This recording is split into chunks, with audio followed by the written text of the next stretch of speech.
اسے کال کرنے کی کیا ضرورت ہے، وہ اسپیشل چیک پوسٹ پر کام کر رہی ہے، یہاں اس کا تو کوئی کام ہی نہیں ہے، آندرے نے کہا تو لاسی نے اس بات میں سر ہلا دیا۔ عمران اپنے ساتھی سمیت اس وقت ڈان کالونی کی ایک کوٹھی کے کمرے میں موجود تھا۔ وہ سب سن شائن کالونی کی کوٹھی میں موجود تھے اور وہیں سے آندرے کے ہیڈ کوارٹر پر حملے کی تیاریوں میں مصروف تھے کہ بلیک راک کی فون کال آ گئی اور بلیک راک نے انہیں بتایا کہ آندرے کا گروپ انہیں چیک کر چکا ہے۔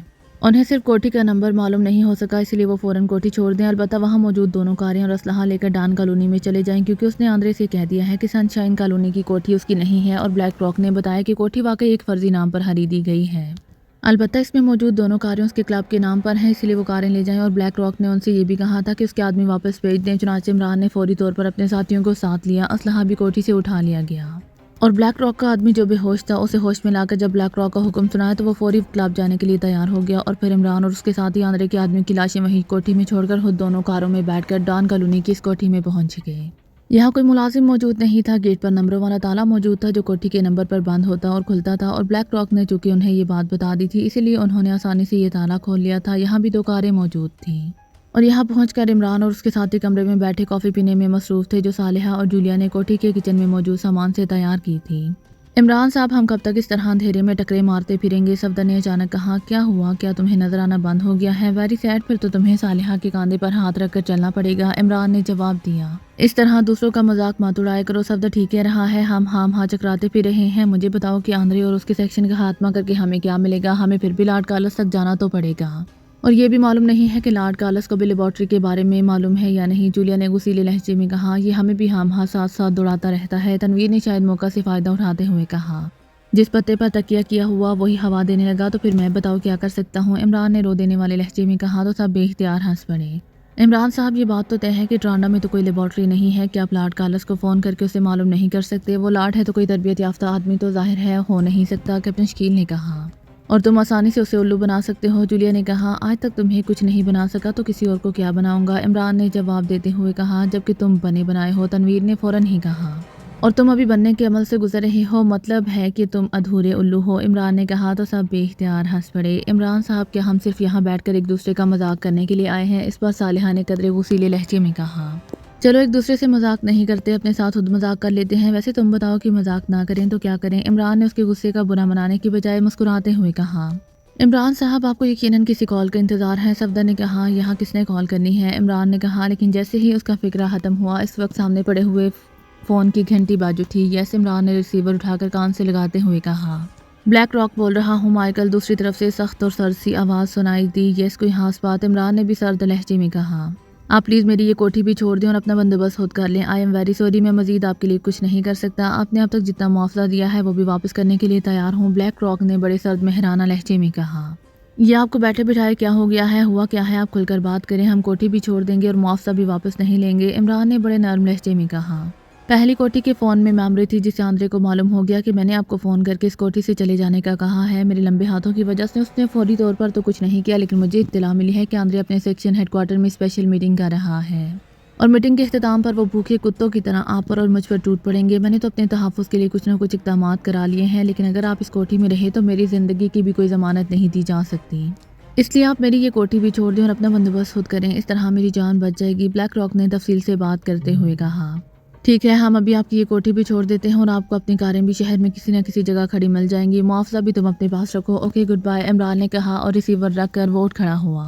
بڑا اچھا موقع مل گیا ہے، آندرے اور اس کا پورا سیکشن ہیڈ کوارٹر میں موجود ہے، ہمارے پاس کاریں بھی ہیں اور اپنی مرضی کا اسلحہ بھی، ہم ان سب کو آسانی سے ٹھکانے لگا سکتے ہیں، اس کے بعد ہم لارڈ کارلس کی طرف بڑھیں گے، اس طرح ہمارا عقب محفوظ ہو جائے گا، عمران نے کہا۔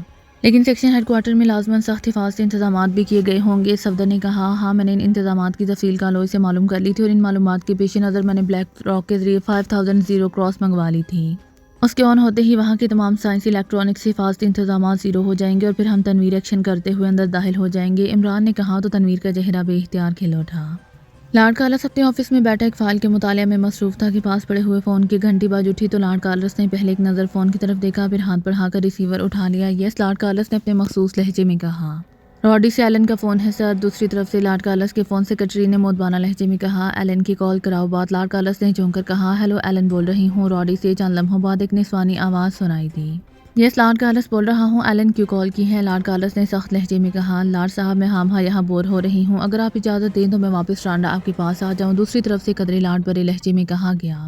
جب تک ڈاکٹر ہیرال اپنا فارمولا مکمل نہیں کر لیتا یا جب تک پاکستانی ایجنٹوں کا خاتمہ نہیں ہو جاتا تمہیں وہیں رہنا ہوگا، تاکہ اگر کوئی پاکستانی ایجنٹ کسی بھی طرح راڈی پہنچ جائے تو تم مجھے کال کرو اور میں وہاں مخصوص گروپ تعینات کر دوں، لارڈ کارلس نے تیز لہجے میں کہا۔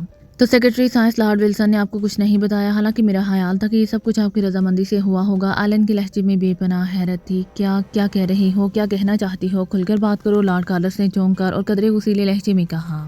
ڈاکٹر ہیرال تو اب روڈی میں نہیں رہے، ایلن نے کہا تو لارڈ کارلس اس طرح اچھلا جیسے کرسی میں اچانک کانٹے نکل آئے ہوں۔ راڈی میں نہیں ہے؟ کیوں کہا گیا ہے؟ کیا مطلب؟ کیا تم نشے میں ہو یا پاگل ہو گئی ہو؟ لارڈ کارلس نے اس پر حلق کے بال چیختے ہوئے کہا۔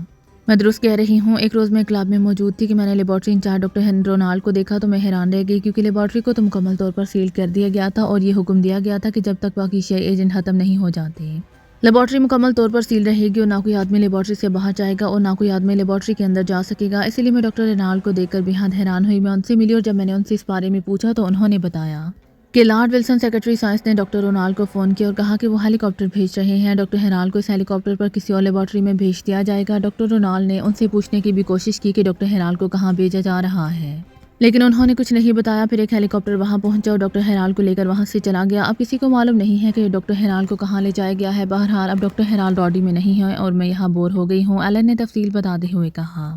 کمال ہے، مجھے کسی نے بتایا تک نہیں۔ پھر تمہارا وہاں رہنے کا کیا جواز ہے؟ تم فوراً واپس آ جاؤ، لارڈ کارلس نے کہا۔ تھینک یو لارڈ، دوسری طرف سے مسرت بھرے لہجے میں کہا گیا تو لارڈ کارلس نے ریسیور رکھ دیا۔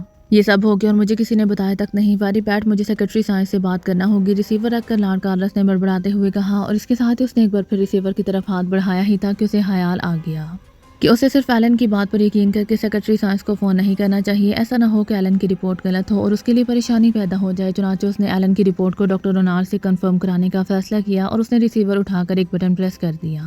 یس لارڈ، دوسری طرف سے ایک مدبانہ آواز سنائی دی۔ راڈی لیبارٹری کے انچارج ڈاکٹر رونالڈ سے بات کراؤ، لارڈ کارلس نے تحکمانہ لہجے میں کہا اور ریسیور رکھ دیا۔ تھوڑی دیر بعد فون کی گھنٹی بج اٹھی تو اس نے ہاتھ بڑھا کر ریسیور اٹھا لیا۔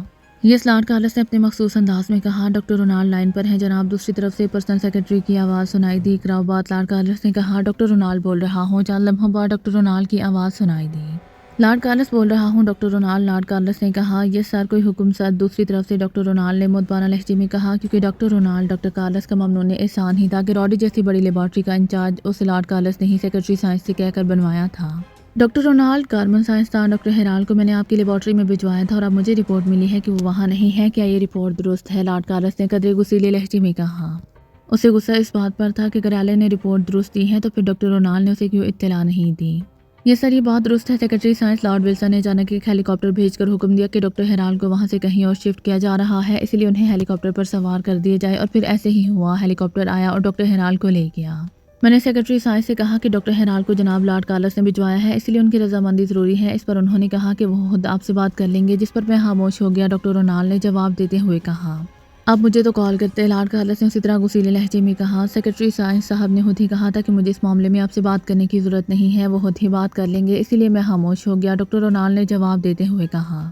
ڈاکٹر ہیرال کو اب کہاں لے جایا گیا ہے؟ لارڈ کارلس نے اس بار قدرے نرم لہجے میں کہا۔ مجھے نہیں بتایا گیا جناب، میں نے سیکرٹری سائنس سے پوچھا بھی تھا، لیکن انہوں نے کہا کہ یہ ٹاپ سیکرٹ سرکاری لیبارٹری ہے، اسی لیے میں خاموش ہو گیا۔ ڈاکٹر رونالڈ نے جواب دیتے ہوئے کہا۔ اوکے ٹھیک ہے، گڈ بائے، لارڈ کارلس نے کہا اور پیڈل دبا دیا۔ پھر ٹون آنے پر اس نے ایک بار پھر بٹن پریس کر دیا۔ یس لارڈ، ان کی پرسنل سیکرٹری کی مدبانہ آواز سنائی دی۔ سیکرٹری سائنس ایکریمیا لارڈ ولسن سے میری بات کراؤ، لارڈ کارلس نے کہا اور ریسیور رکھ دیا۔ تھوڑی دیر بعد فون کی گھنٹی بج اٹھی تو لارڈ کارلس نے ریسیور اٹھا لیا۔ یس لارڈ کارلس نے اپنے مخصوص انداز میں کہا۔ Personal secretary to secretary science ایکریمیا لائن پر ہیں جناب، دوسری طرف سے کہا گیا۔ کراؤ بات، لارڈ کارلس نے کہا۔ Hello, personal secretary to secretary science بول رہی ہوں، چند لمحوں بعد ایک نسوانی آواز سنائی دی۔ ٹورانٹو سے لارڈ کارلس بول رہا ہوں، لارڈ ولسن صاحب سے میری بات کراؤ، لارڈ کارلس نے کہا۔ ہولڈ کریں، دوسری طرف سے کہا گیا۔ ہیلو، چند لمحوں بعد ایک بھاری سی مردانہ آواز سنائی دی۔ لارڈ صاحب، میں ٹورانٹو سے لارڈ کارلس بول رہا ہوں، لارڈ کارلس نے کہا۔ یس، کوئی خاص بات؟ دوسری طرف سے کہا گیا۔ اب نے کاربن سائنسدان ڈاکٹر ہیرال کو راڈی لیبارٹری سے کسی اور جگہ شفٹ کرایا ہے اور نہ مورگو چیف کو اس بارے میں کچھ بتایا گیا ہے اور نہ ہی مجھے اطلاع ملی ہے۔ اب مورگو چیف کو اس بارے میں رپورٹ ملی ہے تو انہوں نے مجھے فون کیا ہے، ان کے حکم پر میں آپ کو فون کر رہا ہوں جناب۔ یہ اغوا مورگو نے کرایا ہے اور مورگو اس ریورس سرکل فارمولے کو یہودیوں کے مفاد میں استعمال کرنا چاہتی ہے، اس لیے ہمیں معلوم ہونا چاہیے کہ ڈاکٹر ہیرال اب کہاں ہے اور ان کی کیا پروگریس ہے، لارڈ کارلس نے کہا۔ میں نے تو حفاظتی نقطہ نظر سے نہیں بتایا تھا، بہرحال آپ نے مورگو چیف کا حوالہ دیا ہے اور میں بھی چونکہ آپ کی طرح ایک مورگن ہوں، اس لیے میں آپ کو بتا دیتا ہوں کہ سخت حفاظتی انتظامات کے تحت ڈاکٹر ہیرال چالی کے شہر گاسٹا میں واقع انتہائی محفوظ لیبارٹری میں ہے اور اب وہ وہاں اطمینان سے کام کر رہے ہیں۔ لارڈ ولسن نے تفصیل بتاتے ہوئے کہا، گاسٹا کی موت کو لیبارٹری کی بات کر رہے ہیں آپ؟ لارڈ کارلس نے چونک کر کہا، ہاں وہی، آپ بتائیں کہ پاکیشا سیکرٹ سروس کا کیا ہوا؟ آپ نے کوئی رپورٹ نہیں دی؟ اس بار لارڈ ولسن نے قدرے سخت لہجے میں کہا، یہ لوگ ابھی ٹرانڈا میں داخل نہیں ہوئے، اور اگر ہوئے تو موت ان پر ایک لمحے میں جھپٹ پڑے گی، کیونکہ اسپیشل سیکشن کا ماسٹر آندرے اپنی پوری ٹیم کے ساتھ یہاں موجود ہے، لارڈ کارلس نے جواب دیتے ہوئے کہا۔ اوکے گڈ بائے، دوسری طرف سے کہا گیا، اور اس کے ساتھ ہی رابطہ ختم ہو گیا تو لارڈ کارلس نے ریسیور رکھ دیا۔